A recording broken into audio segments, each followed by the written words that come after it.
Welcome back to Big Bris TV, and on this episode, I got another unboxing. And obviously, it's a pair of shoes wrapped in a DHL bag. It's been a while since I bought a pair of shoes from the United Kingdom, and so I thought I'd do that. And this is a brand you don't hear a lot about on YouTube, you know, and I've always wanted to try out their shoes. And so let's get into this and unbox it. Stay tuned to the end of the video. I have an update for Arthur Catalinato on those Carmina shoes, because I've given them a few wears. So let's get this open. Now, how I'm gonna do this? Finally, George Cleverley. The box got a little damaged in the trip. Actually, I don't know. Let's just get it open. Somebody in the comments said they really like suede shoes, and you're gonna really like this. Now look, when you open this box up, it's like a felt material, right? Let's see. Wow, these are some hefty shoe bags. And yep, they snap closed. Inside of the shoe bag is this really nice material. Okay, and they have the GC, George Cleverley, embroidered on. And some George Cleverley paper. And boom, here's the shoe. Wow, that is a lickable sole. This is the Atom 2, made in England. You know, this is unfortunate, but it's almost like these shoes don't even fit in this box, which is why the box was bulging. But it says Atom 2 brown suede 12E. So, wow.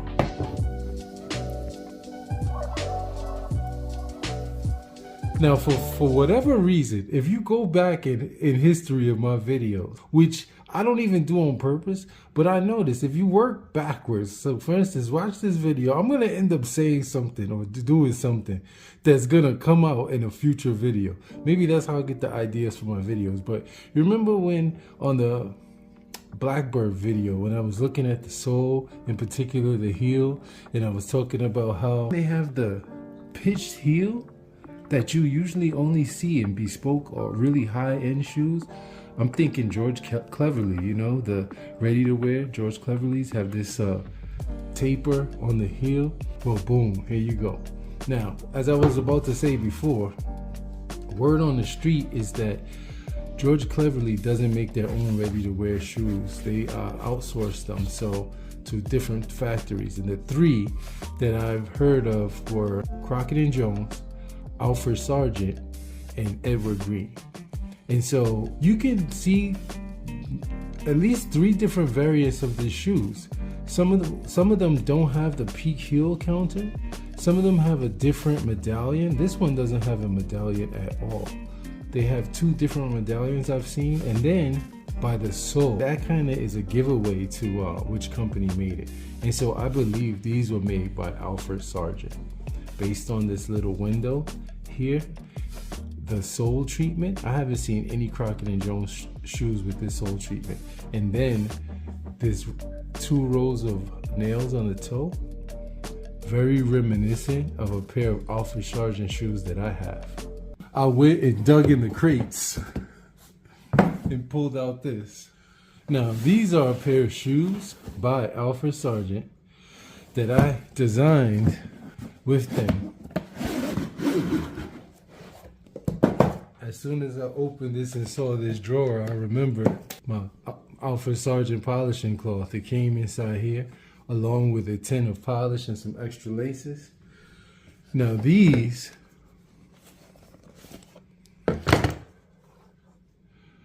I co-created, and they were named after me. As you can see my name right there in the window. And notice the sole, right?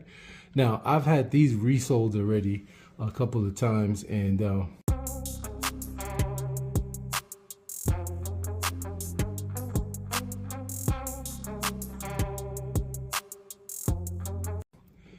each time I get them done, I get another row of nails. I've never asked for that, but they just give it to me. And now I'm currently looking for someone to resole these for me now that Alfred Sargent is out of business. Check it out. Check out the similarities there. Boom. Look at the last shape. Right? The toe, the way they both kind of angle. The back. The heels, even the color. This part is offset like that. These are definitely Sargent. And you know, because I have an affinity to Sargent, I was looking for companies that might still be carrying them, and I found Cleverley. And so I'm happy to have this pair. I'm really hoping they're gonna fit well. That's unequivocally Alfred Sargent right there. I went and grabbed this, getting the suede brush out.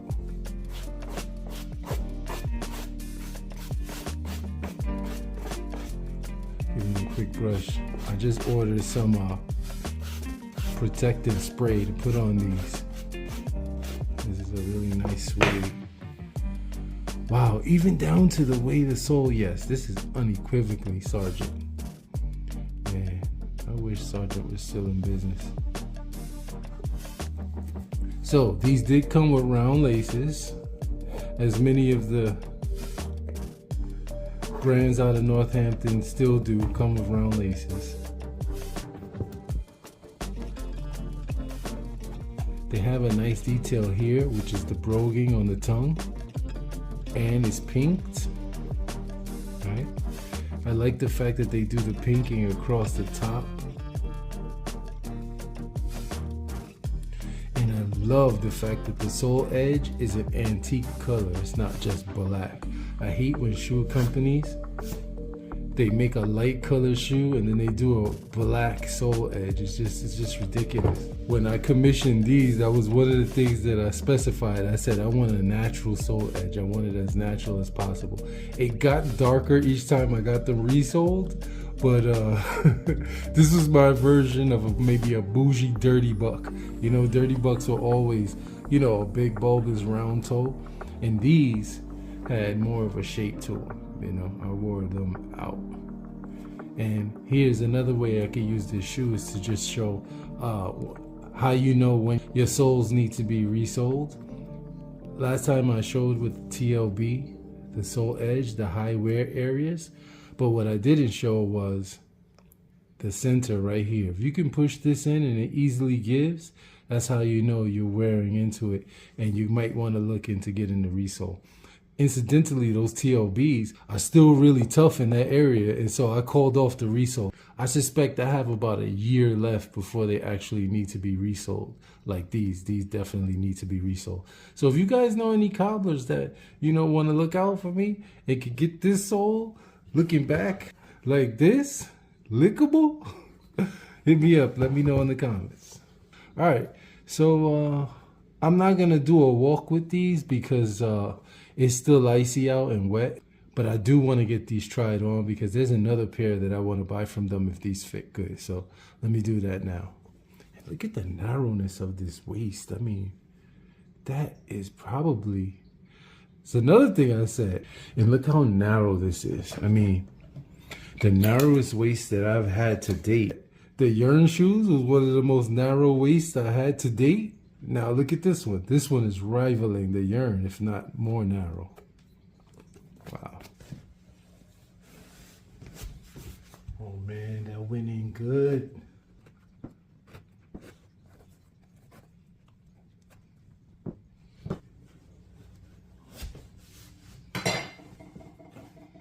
Y'all can't see the smile on my face. You might be able to hear it in my voice though.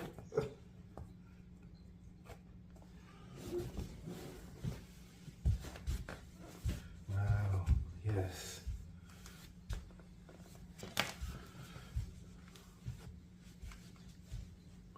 Wow, these are wonderful. They feel good on the foot. They just grab the foot. Oh man. It doesn't matter about the first bend. But you see, here's the thing with these. They don't have a lot of volume here like the Carminas did. Where when I bent my foot, the Carminas have developed a crease here especially on the left foot. When I got my bespoke measurements for the Alfred Sargents, my right foot is wider and shorter, left foot is narrower and longer. And so with the increased volume usually on the left foot, I get a bigger crease, which is why you saw those Carminas crease the way they did on the left foot. Because of all this volume here, the vamp kind of digs into the top of my foot. And so that can be uncomfortable.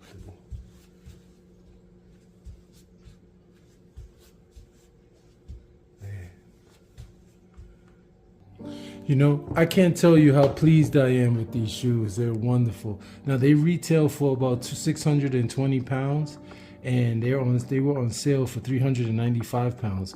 That included the VAT. So since I'm in the United States, I was able to reach out to them, and they told me that they would refund me the VAT. So I got these for just around $400. And so shipping was 40 pounds, but I ordered them yesterday, and look, they're here today. So they came overnight.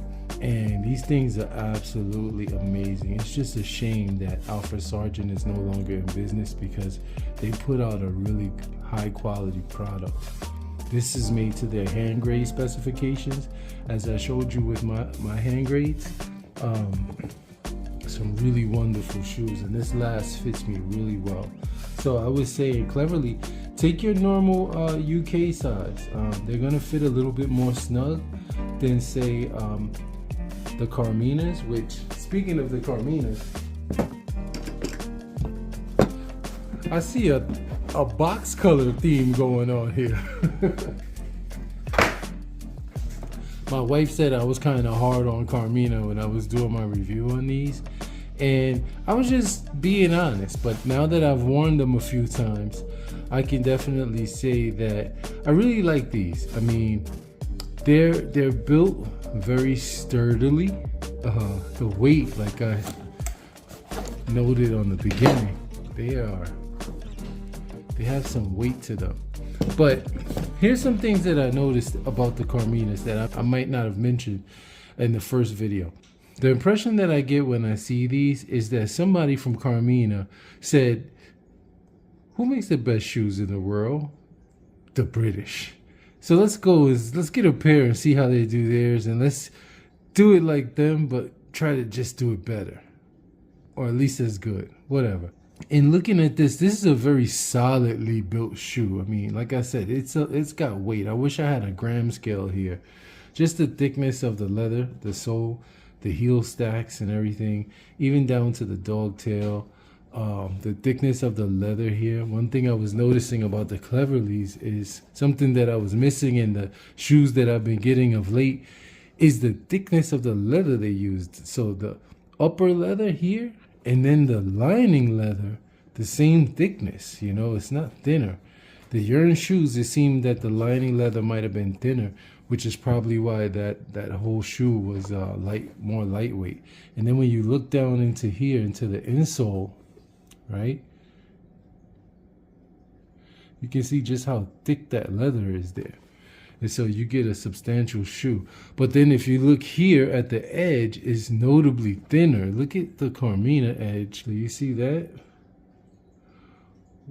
One is noticeably thicker than the other. And so with the Carminas, you get a solid shoe. It's a comfortable shoe. I was thinking maybe since I'm here in New York, I could go to the Carmina store. Maybe I need to take a half size down in the rain last. This way I won't have all that volume. And as for these micro creases on this leather, I'm not going to talk about the leather quality because this is box calf. And so box calf is inherently different than crust leather, or, you know, the Vagano leathers of the TLB, so I won't get into that. But all in all, I'll say it's a solid shoe. Is it worth $550? I don't think so. But hey, at least they fit in the box, right?